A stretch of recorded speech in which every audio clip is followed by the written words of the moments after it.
몇 년 전에 이제 슬기로운 의사생활이라는 드라마를 꽤 재밌게 봤습니다. 그 중에 이런 에피소드가 있어요. 민찬이라는 어린이가 이제 심장 이식을 기다리고 있는데 담당 의사 선생님이 심장 기증자가 있다는 소식을 들려준 겁니다. 민찬이 어머니가 얼마나 기뻐했겠습니까? 그러면서 눈물을 흘리면서 의사 선생님께 감사하다라고 이야기를 했어요. 그러자 의사 선생님이 말하는 거죠. 이 감사는 이것을 주는 아이의 가족에게 감사해라.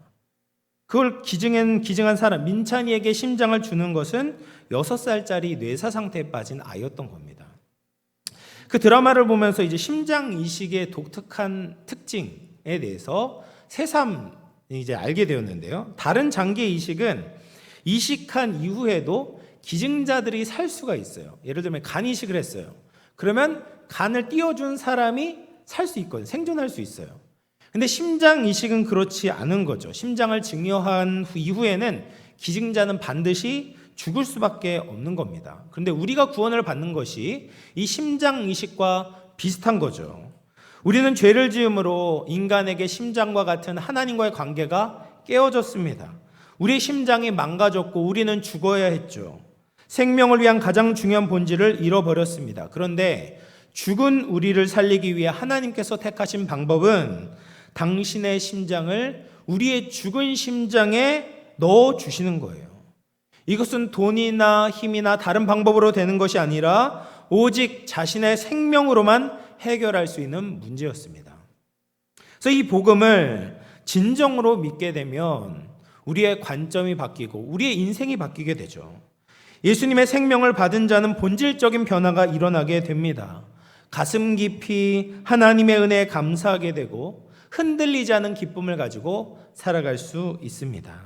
우리 모든 영암의 성도들이 이 복음을 날마다 감사하며 주님이 우리에게 허락하신 생명을 가지고 예수님을 따라갈 수 있는 저와 여러분 될 수 있기를 주님의 이름으로 축원을 드리겠습니다. 오늘 본문을 보면 너무나 익숙한 말씀이고 스토리도 잘 알려져 있습니다. 그런데 요한복음은 상징적으로 많은 진리를 담아 놓았어요. 그래서 그 의미를 충분히 아는 것이 사실 쉽지가 않습니다. 그래서 11절을 보면 요한은 이 사건을 의도적으로 표적이라고 불러요. 기적이라고 하는 것이 아니라 표적이라고 이야기를 합니다. 물론 성경 안에서 이 기적과 표적이 똑같은 의미로 사용될 때도 있지만 요한은 의도적으로 표적이라는 말을 쓰는 겁니다. 이 표적이라는 말이 영어로는 사인이고 이제 헬라어로는 세메이온이라고 부르는데 표적이라는 것은 어떤 것을 실체가 있는데 어떤 그것을 가리키는 것을 표적이라고 이야기를 하는 거죠. 예를 들면 표지판이 길거리에 가면 많은 표지판들이 있습니다. 영암교회를 가리키는 표지판이 있다고 생각해 보세요. 영암교회를 찾는 사람은 그 표지판을 보고서 거기에 멈춰 있지 않죠. 그것이 가리키는 본체, 실체이고 목적지인 그 영암교회에 도착하는 것이 최종적인 목적이 되는 겁니다. 그래서 여기에 나온 이 표적도 마찬가지다라는 거예요. 이것이 신기한 일이고 초자연적인 현상이지만 거기에 머무는 것이 아니라 그것이 가리키고 있는 것을 보라라는 거예요. 그것이 무엇입니까?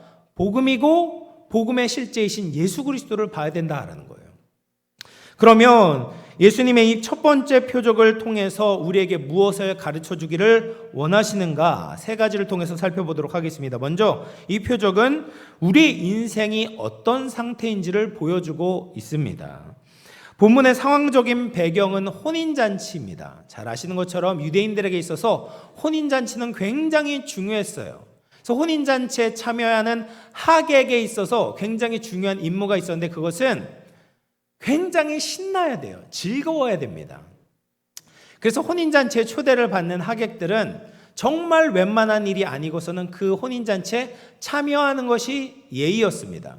혼인잔치가 보통 7일 정도 지속이 됐는데 신랑과 신부들은 이것을 축하하기 위해서 혼인잔치를 축하하기 위해서 자신의 일을 다 내려놓고 그 기간 내내 남아있는 것이 통상적인 모습이었어요. 그리고 결혼식을 주관하는 신랑에게도 주어진 책임이 있었습니다. 그것은 그 혼인잔치에 음식이 떨어지지 않도록 해야 됐어요. 특별히 가장 중요한 음식은 뭐냐면 포도주였습니다. 포도주가 떨어진다는 것은 더 이상 잔치가 계속될 수 없다는 것을 의미했어요. 그런데 오늘 본문 말씀을 보면 이 혼인잔치의 핵심인 포도주가 떨어졌습니다. 그리고 예수님의 어머니 마리아가 예수님을 찾고 계신 거죠. 왜 예수님이 어머님께서 나서고 계셨을까요? 혼주가 포도주를 구할 수 있다면 혼주가 구했겠죠. 또 그 잔치를 책임지고 있는 연회장이라는 사람이 있었어요. 연회장은 포도주가 떨어지지 않도록 이 분배를 조절하는 역할을 해야 됐습니다.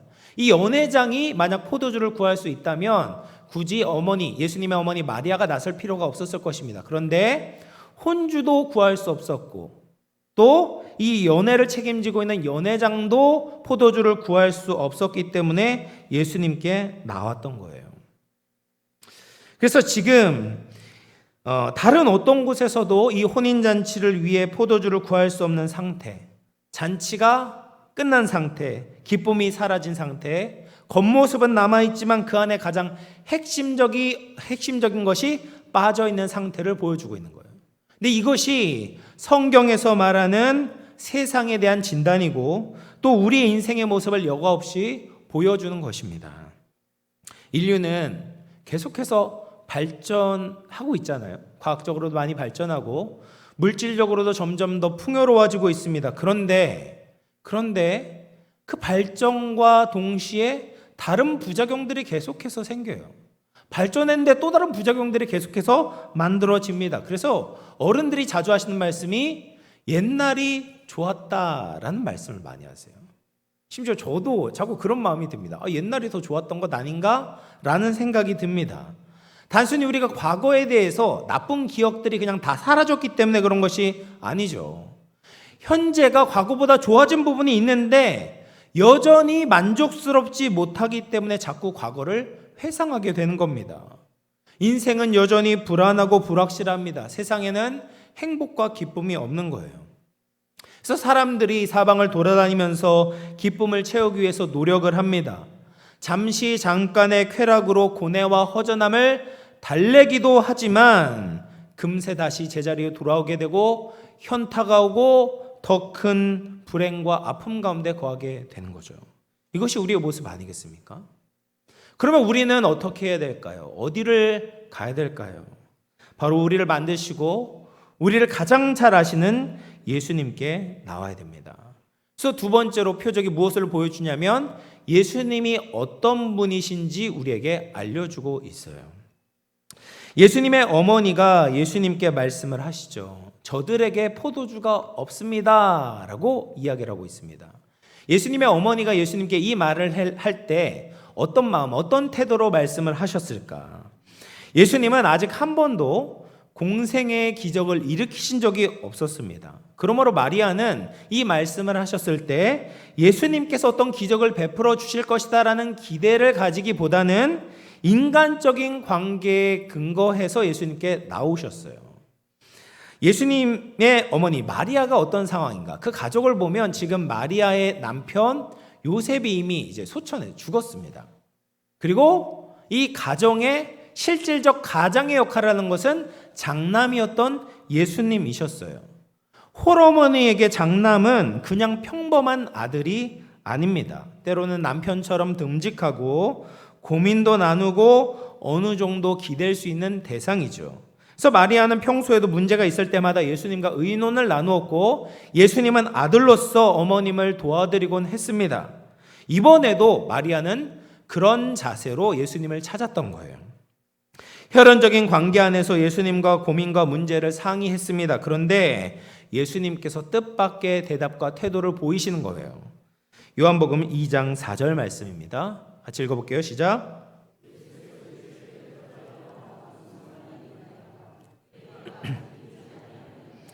여러분 이 대답은 어머니에게 할 수 있는 대답이 아닙니다. 먼저 호칭부터 귀에 거슬려요. 여자요 라고 이야기를 하고 있어요. 여러분 아들이 어머니에게 여자요 라고 부른다면 당장 이제 등짝 스매싱을 맞을 겁니다. 왜 불효자가 있습니까? 근데 그 당시에 이제 여자요라고 부르는 것은 여성을 낮추어 부른 호칭이 아니라 굉장히 존중한 호칭이었긴 하지만 분명한 것은 예수님께서 지금 어머님과 거리를 두고 계시는 거예요. 그리고 그 뒤에 나온 대답은 더 이상하지 않습니까? 그것이 나와 무슨 상관이 있습니까? 라고 대답하고 있어요. 어머님이 부탁할 수도 있지, 나와 상관이 없다라고 하면서 매몰차게 이야기를 하시고 계시는 거죠.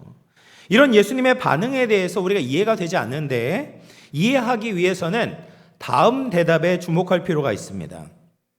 예수님께서 내 때가 아직 이르지 아니하였습니다 라고 이야기를 해요. 여기에서 나오는 때라는 말은 예수님의 공생애와 관련이 있는 단어입니다. 예수님께서는 십자가를 지시는 것과 관련해서 때라는 말을 사용하셨어요. 예를 들면 요한복음 12장 23절에 예수께서 대답하여 이르시되 인자가 영광을 얻을 때가 왔도다라고 말합니다. 예수님의 때가 이른다는 것은 예수님께서 십자가를 지시기 위한 공생애가 시작된다라는 것을 의미했어요. 그런데 예수님의 공생애가 마리아의 요청에 의해서 시작해서는 안 되었던 것이죠. 예를 들면 이제 어머니가 있는데 그 아들이 대통령입니다. 얼마나 기분 좋은 상상입니까? 대통령인데 대통령에게 부탁을 할 수 있잖아요. 개인적인 부탁을 할 수 있지만 대통령의 권한과 능력을 사용해야지만 들어줄 수 있는 요청을 해서는 안 되는 거죠. 만약에 아들의 입장에서 그 요청을 들어줄 수 사적인 요청을 들어줄 수 있지만 공적인 영역을 침범하려고 한다면 대통령 아들은 그 요청을 거부해야만 합니다. 책임이 막중한 자리일수록 공과 사의 정확한 선을 그어야 되는 거죠. 예수님이 첫 번째 표적을 앞에 두고 어머니와 거리를 두고 그 요구를 거절하시는 이유도 바로 그런 이유였습니다. 이 표적은 어머니와 아들 관계에서 일으키는 표적이 아니다라는 거예요. 예수님은 하나님의 뜻을 따라서 인류를 구원할 구원자로서 등장하시고 메시아로서 첫 번째 표적을 행하신다라는 것을 천명하고 계시는 거예요. 그리고 나서 이제 마리아가 하인들에게 말을 하는 거죠. 무슨 말씀을 하시던지 그대로 하라라고 말합니다. 마리아는 비록 예수님께 요청했던 그 요청에 거부를 당했지만 알고 있었어요. 예수님은 보통 분이 아니다. 천사가 이미 알려주지 않았습니까? 성령으로 잉태된 분이고 임마누엘이시기 때문에 예수님께서 어떤 요청을 하시거든 그대로 행하라 라고 하인들을 단도리를 시키는 거죠. 근데 예수님께서 하나님의 계획을 따라 메시아로서 첫 번째 표적을 일으키신 거예요. 그래서 하인들에게 뭐라고 말씀하십니까? 물 항아리에 물을 채워라 라고 말씀하세요. 이 물 항아리는 어떤 항아리냐면 정결 예식에 썼던 항아리입니다. 유대인들은 음식을 먹기 전에 손을 꼭 씻어야 됐어요. 물론 우리도 손을 씻는 것이 중요하죠. 위생상은 좋지만 그런 의미가 아니라 어떤 예식적인 의미에서 이 하나님께서 주신 육신을 더럽히지 않겠다라는 정결 예식적인 차원에서 손을 씻었는데 그때 물을 담아 놓았던 항아리가 이 항아리였던 거예요. 그 항아리에 예수님께서 물을 채워라 라고 말씀을 하셔서 하인들이 물을 아기까지 끝까지 채워놓는 거죠. 그리고 나서 그것을 떠서 연회장에게 갖다 주라 라고 말씀을 하십니다. 예수님의 어머니께서 미리 말씀하시지 않았다면 절대로 순종할 수 없는 일이었습니다. 지금 포도주가 떨어졌는데 물을 떠다 주라는 것은 불난집에 부채질을 하는 꼴이 되는 거죠. 그럼에도 불구하고 하인들은 그대로 합니다. 연회장에게 갖다 주었는데 맛을 보고 깜짝 놀랐어요. 물이 아니라 포도주가 된 거죠. 그것도 그냥 포도주가 아니라 아주 최상급, 지금까지 지상에서 맛볼 수 없는 가장 하늘의 맛을 보여주는 그런 포도주를 아마 주었을 거예요. 그래서 이 맛을 보고 깜짝 놀라는 겁니다. 사람들이 보통은 취한 후에 이제 질 낮은 포도주를 두는데 어떻게 지금까지 이렇게 좋은 포도주를 아끼고 있습니까? 라고 신랑에게 물어보고 있어요. 예수님은 이 물을 포도주로 바꾸는 표적을 통해서 지금 자신이 어떤 분인지를 보여주고 계십니다. 먼저는 예수님은 십자가를 통해 인류의 잃어버린 기쁨을 다시 회복시키시는 분이다라는 것을 보여주고 있습니다. 혼인잔치에 꼭 필요한 것이 포도주였는데 그 포도주를 다른 어떤 곳에서도 얻을 수 없었어요. 그런데 예수님께서 그 포도주를 주고 계십니다. 어떻게 주고 계십니까? 항아리에 물을 채워서 그것을 포도주로 바꾸시는 거죠. 이것은 예수님께서 율법을 무시하는 것이 아니라 율법을 성취하심으로 구원을 이루시는 분이다라는 것을 보여주고 계십니다. 하나님은 구약시대에 율법을 주셨어요. 그런데 그 구약의 율법은 나쁜 것이 아니라 좋은 것이었습니다. 문제는 그 율법을 행할 수 없는 인간에게 있었던 것이죠. 하나님께서 주셨던 이 좋은 율법에 하나님의 기준에 맞출 수 없는 우리의 무능력함이 문제였어요. 그런데 예수님께서는 그 모든 율법을 마음과 행함으로 다 순종하셨어요.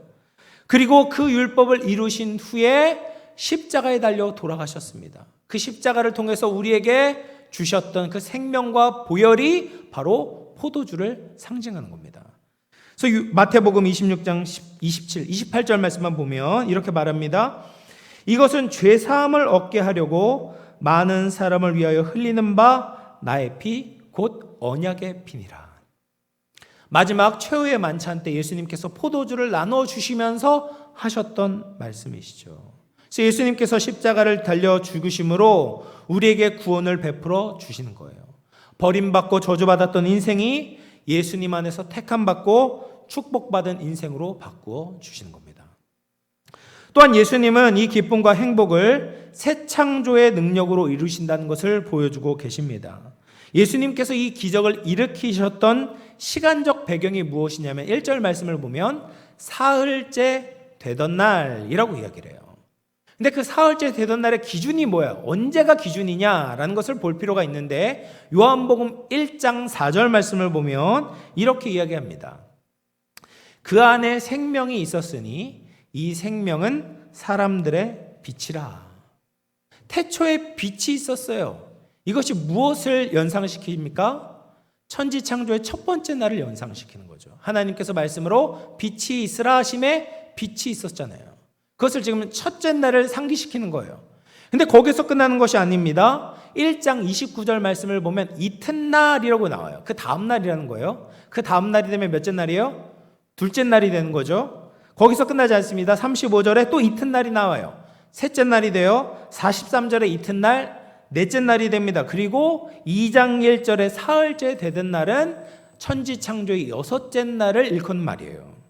그래서 하나님께서 천지를 창조하셨던 완성된 시기를 의미하고 있는 겁니다. 하나님께서 6일간의 창조를 마치시고 보시기에 좋았다, 심히 좋았다라고 평가하시죠. 그리고 안식일에 모든 인간과 모든 피조세계가 함께 주님을 예배하고 기뻐하게 되는 겁니다. 그런데 첫 번째 창조되었던 피조세계가 인간의 죄로 말미암아 파괴되고 오염되게 되죠. 하나님이 보시기에 좋았던 상태가 아니라 하나님이 보시면서 한탄하시고 탄식하시고 진노할 수밖에 없는 상태가 되었습니다. 하나님은 그 망가진 피조세계를 폐기하신 것이 아니라 다시 회복시키시기로 하신 겁니다. 그런데 그것은 사람의 힘으로 될 수 있는 것이 아니라 하나님의 창조의 능력이 필요한 거죠. 그 하나님의 창조의 능력을 보여주시는 것이 바로 물을 포도주로 만드는 거예요.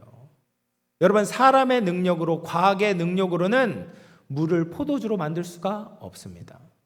모든 것이 우연의 일치로 되었다고 믿는 진화로도 물이 포도주가 되진 않는 거예요.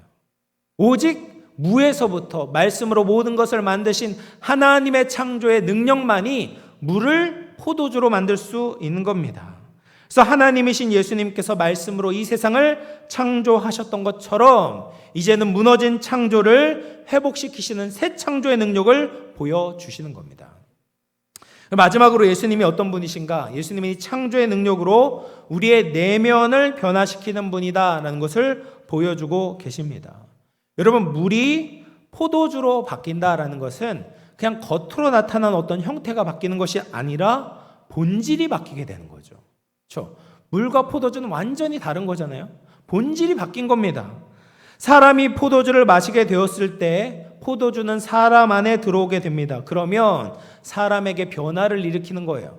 그냥 외적인 행동이 변화되는 것이 아니잖아요. 내 안에 있는 내면이 변화되어져서 행동으로 흘러나오게 되는 겁니다. 우리가 예수님을 믿을 때도 이런 변화가 일어나게 되는 거예요. 예수님을 믿으면 우리 마음이 바뀌게 되죠. 예전에 보지 못했던 하나님을 바라보게 되고 자신을 다르게 보고 세상을 보는 관점이 바뀌게 되는 겁니다. 3년 전에 이제 세계에서 굉장히 유명했던 리서치 센터인 퓨 리서치 센터에서 17개국의 선진국의 국민에게 이제 질문을 던졌어요. 삶을 의미 있게 만드는 것이 무엇인가? 라고 질문을 던졌는데 결과가 뭐냐면 1위가 가족, 2위가 직업, 3위가 물질적인 풍요였습니다. 그런데 한국인들은 어떻게 대답했냐면 1위가 물질적인 풍요였고 2위가 건강이고 3위가 가족이었습니다. 그러니까 한국 사람들이 유독 돈에 대해서 굉장히 예민한 거예요. 돈만 있으면 모든 것이 다 해결될 거라고 보고 있는 겁니다. 물론 돈이 필요하지만 돈이 절대적인 위치를 차지하게 된다면 모든 것이 다 상대적으로 바뀌게 되는 거예요. 가장 중요한 생명까지도 돈보다 아래 있게 되는 겁니다. 그래서 사람들이 돈이 없으면 살 의미가 없다라고까지 생각을 하는 겁니다. 근데 사람들이 살다 보면 어떻습니까? 돈을 쫓아 살아가죠. 그래서 일확천금을 벌려고 어떤 것을 시도하다가 실패하게 됩니다. 그러면 사람들이 낙심하는 거야. 난 살 가치가 없나 보다, 의미가 없나 보다 라고 해서 자살하는 일들이 그렇게 많이 벌어지게 되는 겁니다. 그러나 예수님을 믿으면 눈에 보이는 것만 보지 않습니다. 정말 중요한 가치는 하나님이 우리에게 주신 생명입니다. 예수님이 우리에게 보여주신 그 크신 사랑인 거죠. 이 생명의 가치를 깨닫고 생명을 살리기 위해서 사랑하고 나누고 섬길 수 있게 되는 겁니다. 예수님께 사랑을 받은 자로서 보이는 것을, 보이지 않는 것을 위해 사용하고 투자할 수 있게 되는 거죠. 그럴 때 예수님의 생명이 살아나게 되고 세상은 가치 있게 변화될 수 있는 겁니다. 미움과 혐오가 아니라 용서와 사랑이 넘치는 사회로, 세상으로 나아갈 수 있게 되는 거죠. 요한복음 1장 16절 17절 말씀 우리 같이 한번 읽어보겠습니다. 시작. 그거 아니에요? 이거 아닌데. 예.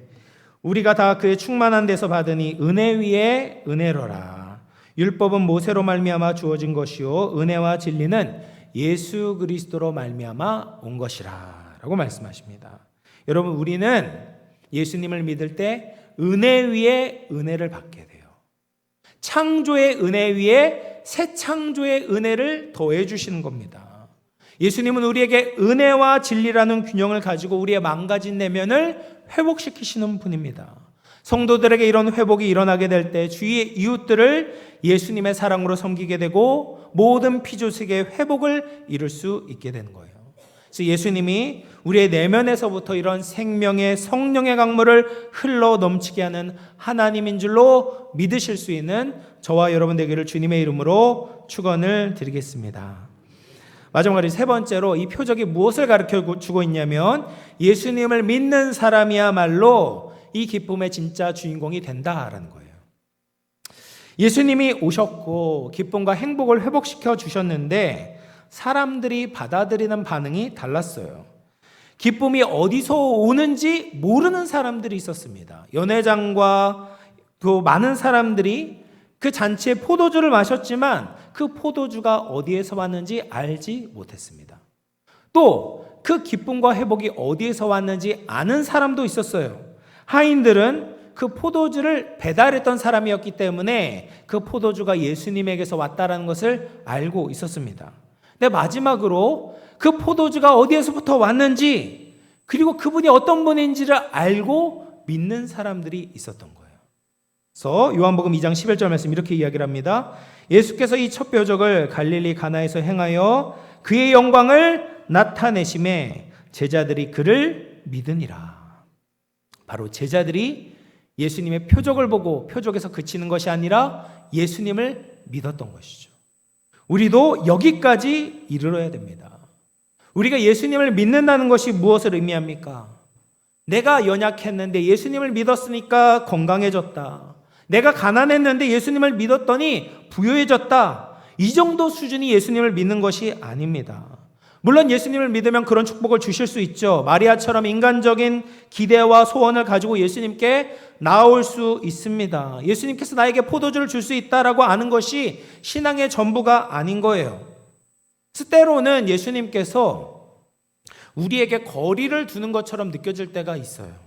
예수님을 찾는데 바로 내 소원을 들어주시지 않는 거예요. 예수님께 예배를 드리는데 내가 원하는 대로 응답해 주시지 않는 겁니다. 마치 예수님께서 마리아의 요청을 거부했던 것처럼 나를 매몰차게 대하시고 외면하는 것처럼 느껴질 때도 있습니다. 왜 그러실까요? 예수님이 죽으신 분이어서, 예수님이 무능력한 분이어서, 예수님이 나를 싫어해서 그런 것이 아니죠. 그 중요한 이유는 예수님을 통해서 이 땅에 포도주를 얻는 것이 아니라 하늘의 포도주이신 예수님을 얻기를 바라시기 때문에 그런 거예요. 예수님은 새 창조의 능력으로 우리의 인생을 정말 근원에서부터, 근본적인 것에서부터 만지시고 변화시키시기를 원하시는 거예요. 영적 가면을 벗어라 라는 책에서 인간의 세 가지 목마름에 대해서 다루고 있습니다. 먼저는 물리적이고 신체적인 즐거움을 추구하는 일상적인 갈망이 있고, 또 관계의 기쁨을 추구하는 결정적인 갈망이 있고, 세 번째로는 어떤 인간도 어떤 물질도 채워줄 수 없는 어떠한 핵심적인 갈망이 있다라는 거예요. 이 핵심적인 갈망이 무엇이냐면 바로 하나님을 향한 목마름입니다. 근데 문제는 뭐냐면 이 핵심적인 갈망을 제대로 느끼지 못하는 사람들이 있다라는 거예요. 그래서 이 목마름을 느끼려면 하나님 외에 다른 것들이 우리를 채워줄 수 없다는 것을 깨달아야 되는 겁니다. 그러기 위해선 역설적으로 다른 것들에 실망하는 시간이 필요하다라는 거예요. 그래서 하나님께서는 우리가 그런 것들로 채워줄 수 없는 것이다, 채워줄 수 없는 존재다라는 것을 깨닫게 하기 위해서 우리에게 고통을 허락하실 때가 있다라는 겁니다. 그럴 때 핵심적인 갈망이 우리에게 살아나게 되고 열정적으로 하나님을 추구할 수 있게 되는 겁니다. 여러분, 우리가 예수님을 왜 믿습니까? 우리가 그냥 형식적으로 습관적으로 교회에 나오기 위해서 예수님을 믿는 것이 아닙니다. 이 땅에서 말하는 부와 성공을 얻기 위해서 예수님을 믿는 것이 아니죠. 돈이 생겨도, 성공을 얻어도, 어떠한 신기한 일이 생기더라도 우리는 변하지 않습니다. 우리가 예수님을 믿는 진짜 이유는 내 안에 정말 필요한 포도주가 무엇인지 깨닫기 위해서 예수님을 믿는 거예요.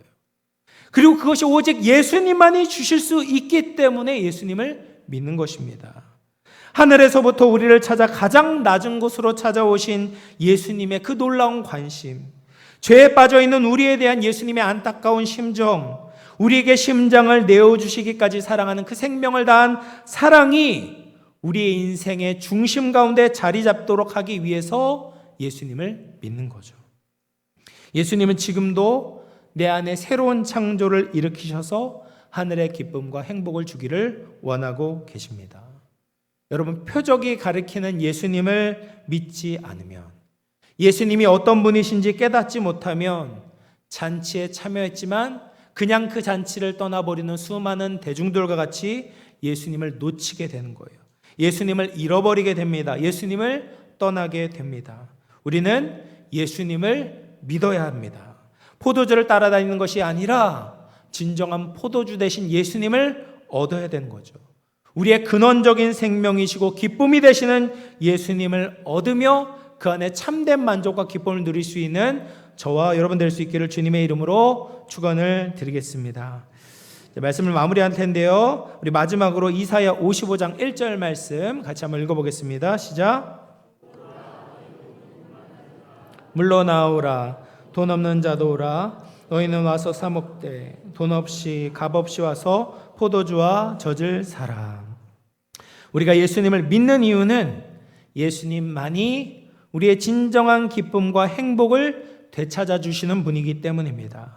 하나님의 형상으로 창조된 우리에게 심장과 같은 하나님의 관계가 오직 예수님을 통해서만 회복될 수 있습니다.